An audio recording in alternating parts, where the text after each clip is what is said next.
Hey guys, welcome back to another video. Hasn't been long. It's been like 2 days, 3 days, I believe. But I have an update, some things I want to show you. They're not crazy, but just some fun stuff. So I worked up this last night for about a few hours. It's not much, but I just took a while because I was falling asleep. It was like 1 in the morning. No, midnight. Let's say that. Anyways, cool stuff. I mean, official rule book. That's logo-ish design. It's like the grid, and it's like, you know, the dot signifies the card on the cards, as you can see. Anyways, I don't know. It's just a concept. If you have any ideas, I would love recommendations. Also, name recommendations. Card Clash is cool. If there's something different that's better and you thought of it, I would love to see comments. I'll like every comment. I'll try to reply to every comment if I have something to say. Sometimes I just, oops, knocked the camera. Sometimes I just don't know what to say, so that's why I don't respond. I do like every comment though. Okay, let's get started. I'm rambling on a little bit. It's already been a minute and I haven't even showed inside the book. All right, first thing we have the game layout. Battle zones are here. These are the grid where you place your cards. As you can see, simple. This is your opponent's, this is yours. That's where their deck goes. Their win pile, their lose pile, your lose pile, your win pile, and your deck. Whoa, I just like glitched there. In real life. Now, I don't want to fold this over. I'm gonna do it. Okay. Stat colors. This is, you know, obviously this. Red is strength/power, and green is health/defense. Yellow is speed. Well, how to play. This is like the longest section, I believe. 30 cards are in your entire deck, not including effect cards. I just might add effect cards. That's why that is in there. It's not a for sure thing. It's like a maybe. So I wrote that in there. Also, question about the 30 cards. Should I make it 33 so there's 11 battles in total? That way there can't be a tie, or should ties be a thing? Because maybe you want to do like rematches. I don't know what you guys would prefer. Obviously you're not playing the game, but from what you can see, you know, just opinionated. Start with 5 cards in hand. That's pretty simple. Each turn draw 3, even if an ability of a card lets you draw cards. Having more than 5 is allowed. So I'm gonna find an example. I'm pretty sure I have one in this deck. There's one I have in mind. If it's not in this deck, it's in the other one, but I'm pretty sure it's in this one. Yeah. Gold Giver, it says when placed, draw 1 card. So let's just say you place these 3 cards, you know, you played them, flip your cards over, and his ability goes off because he was placed, and you have 5 cards because you already drew your 3. You can draw another one.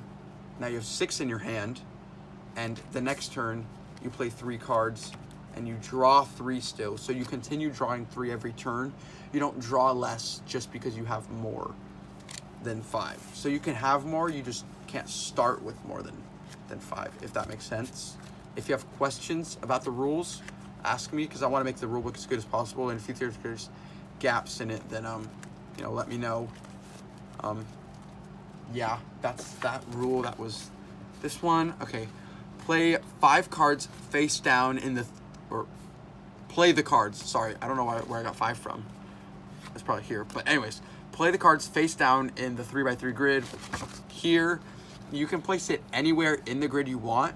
Depending on what your abilities are, you can play what you want. So say something said, if there's a card diagonal, you could play it here and then place another card here. And if this one was like, if there's a card to the right of you, you can play the other card here. You can play it however you want. There's like the examples, because I don't know if this is like a mix-up thing. The examples aren't where you have to place them. Usually they're in reference to the middle, unless it's like a 2 above or 2 below, because then you can't really have the reference in the middle because there's no other spots. Anyways, so the dot is this card. That's a later thing it's going to explain, but you don't have to put it in the middle. It says choose an adjacent card.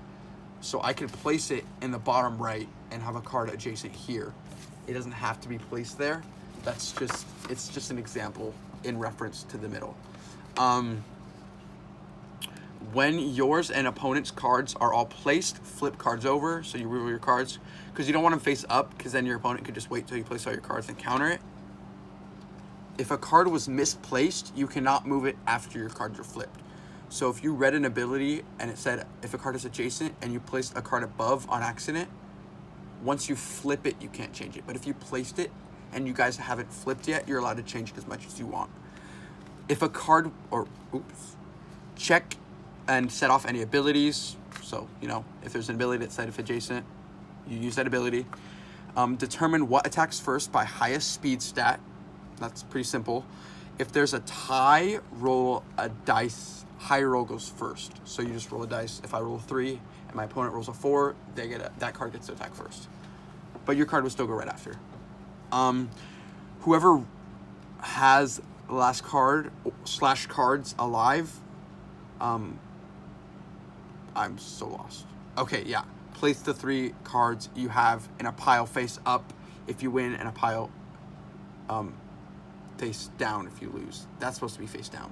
I'll fix that. But that's kind of confusing. It's a lot of words. It's weird. But say I had my cards and, 2 of my cards died, but this guy's still living onward and I killed all his cards.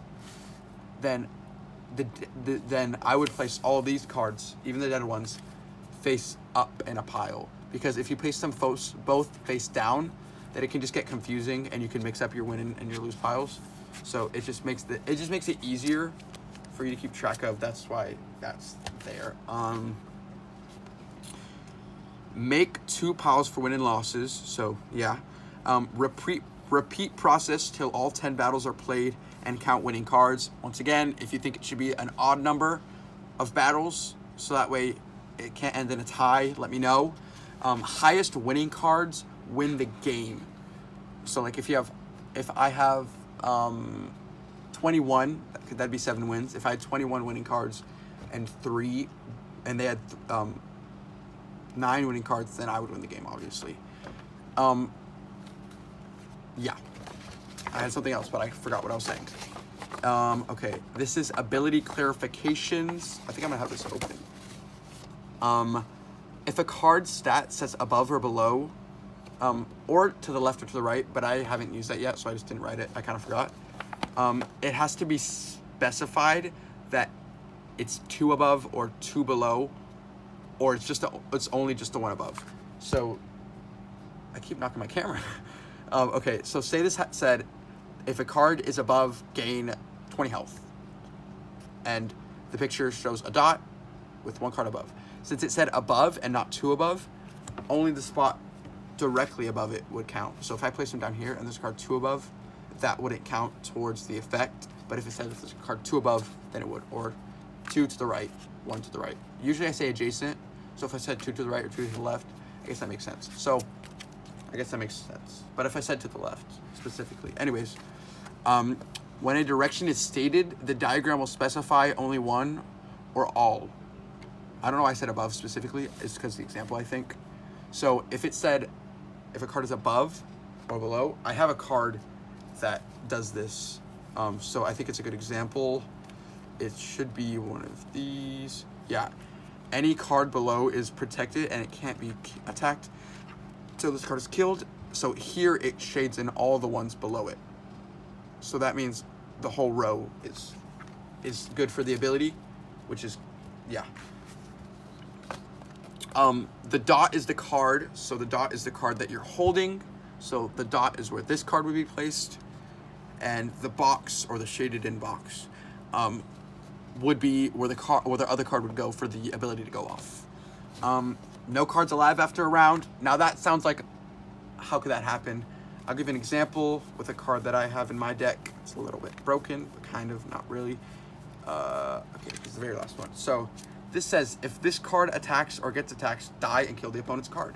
So say you guys are in a 1v1 scenario, so both our cards are dead, and Loaf attacks me, or I attack him in this circumstance. Both these cards would die. So what you would do in that situation is no one wins, and all your cards from that round, including yours and your opponent's, go to the loser pile. Rules/advice. When attacking, specify who you're attacking. That's just like, obviously, just say what you're gonna attack so your opponent knows. A paper can be used to keep track of health. If it's difficult, I don't use a paper. I don't know. I'm just good at remembering numbers. So I have but there's 6 cards you have to keep track of with weird healths. So, it's just difficult sometimes. So if you need a paper, use a paper. When a card dies, flip it over. Don't put it in your lose pile. I've had a lot of friends that I've played with get confused. I kill a card and they put that straight to the loser pile. Don't do that. You just want to flip it. Dead cards can be put in the winner pile as long as you have the last one alive. So if I killed all 3 of his cards and I only have 1 standing, all 3 of those go to the winner pile. That's for the rule book. I do have 3 extra pages just in case I have any other rules. I'm probably gonna put a ban list somewhere in here of cards. I don't know, ban list sort of thing, I guess. So, I did want to show off 2 cards that I recently made just for the funnies. Just for fun. Portal Gun, I'll show that one off first. It's move one of your opponent's cards, which is really good.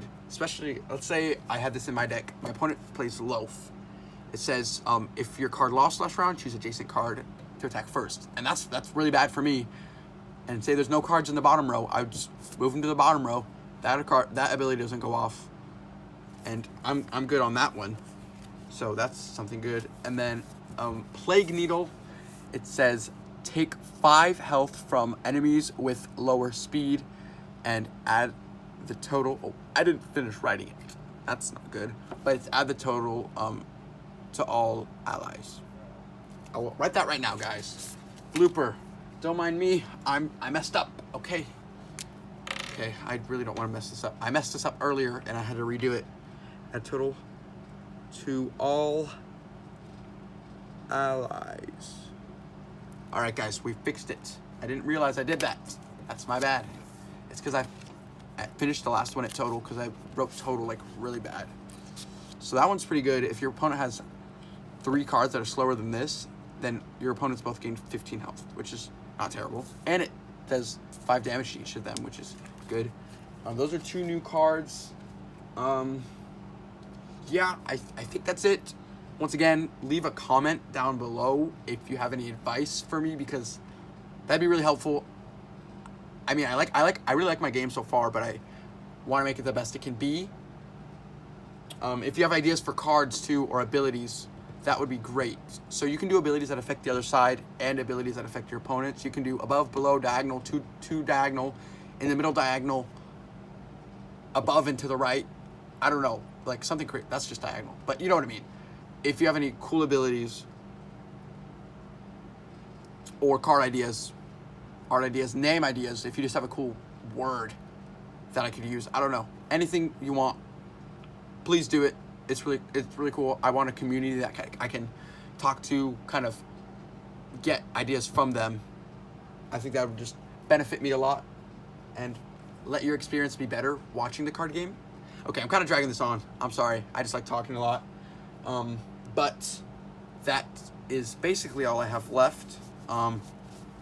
We're gonna say goodbye with a nice Dill in frame, because I guess Dill's the mascot. It's a great card. We love Dill. So say bye, Dill. I don't know. He can't wave. Bye. Okay. Bye, guys.